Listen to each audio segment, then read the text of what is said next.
video, I did a 500-mile review of my new 2021 Specialized Diverge Sport Carbon. And one of the things I complained about was the stock wheel set and tires. The wheels came in at 2 kilograms completely stripped down, and the complete wheel set came in at just over 4 kilograms, which by most accounts would be considered pretty heavy.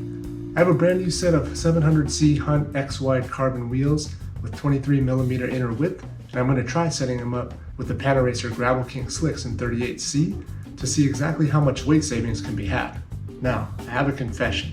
I was a shop bike mechanic for about 5 years, but this was back in the late 90s and early 2000s, and tubeless technology has come a long way since then. All of this to say I've never actually set up tubeless tires before.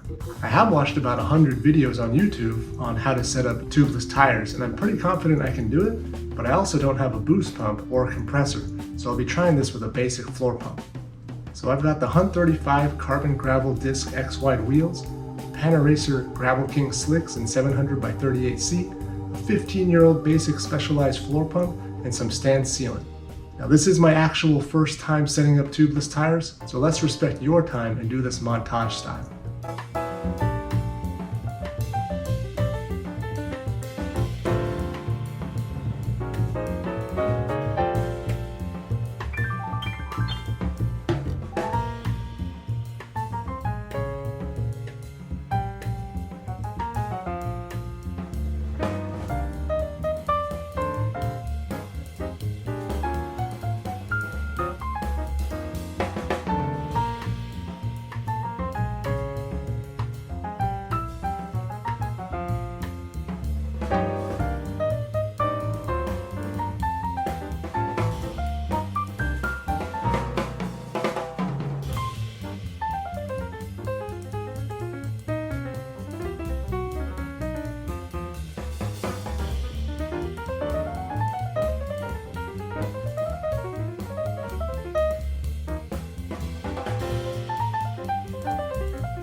Okay, so that was surprisingly smooth.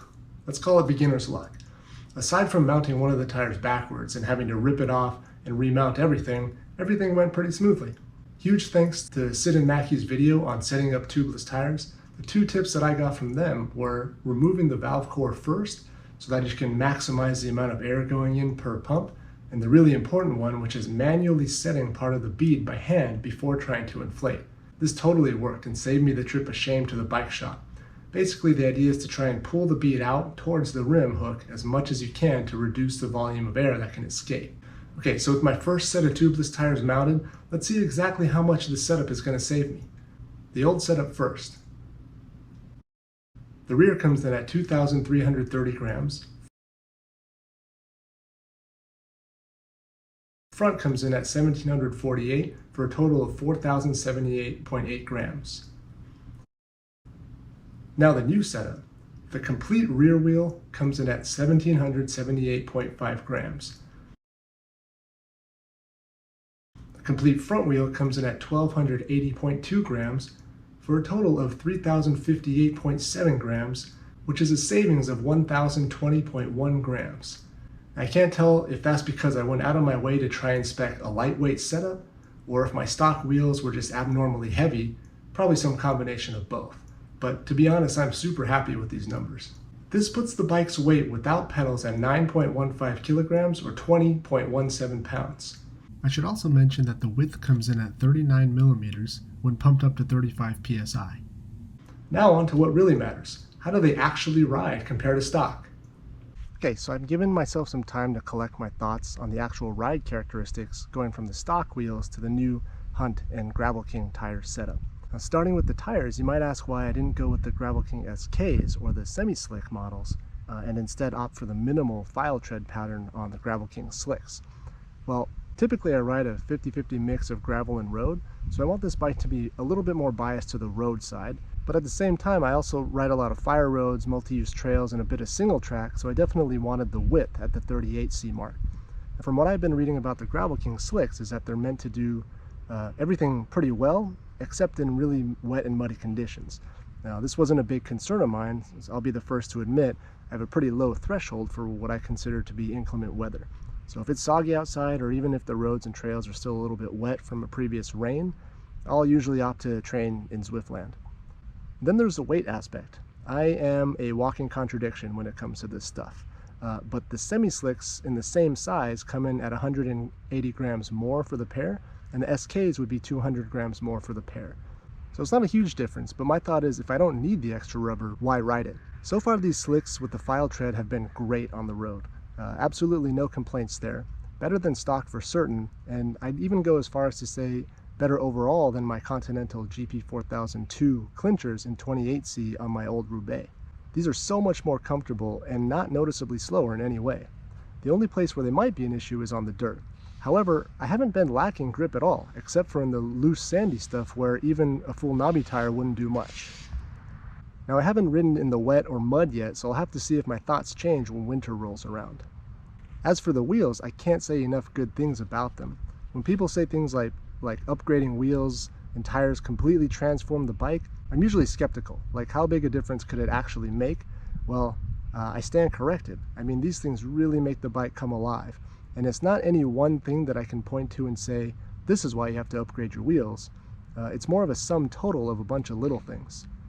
The weight savings of a full kilogram is definitely noticeable, but the ride quality is also much improved.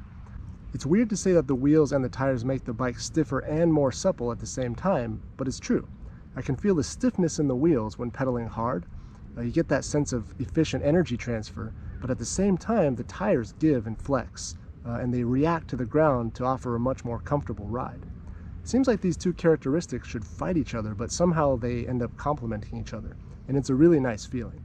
Overall, I'm super happy with the new setup, and aside from the cost, I really don't see any downsides. An argument can be made too that Hunt offers a relatively low-cost wheel set for the quality that you get when compared to some other bigger brands. So I think overall it's been a really good purchase for the amount of improvement that I got from it. Okay, so that's going to do it for this initial setup and first impressions video of the new Hunt gravel wheels and the Panaracer Gravelking slick tires 38C. I'll see you in the next one.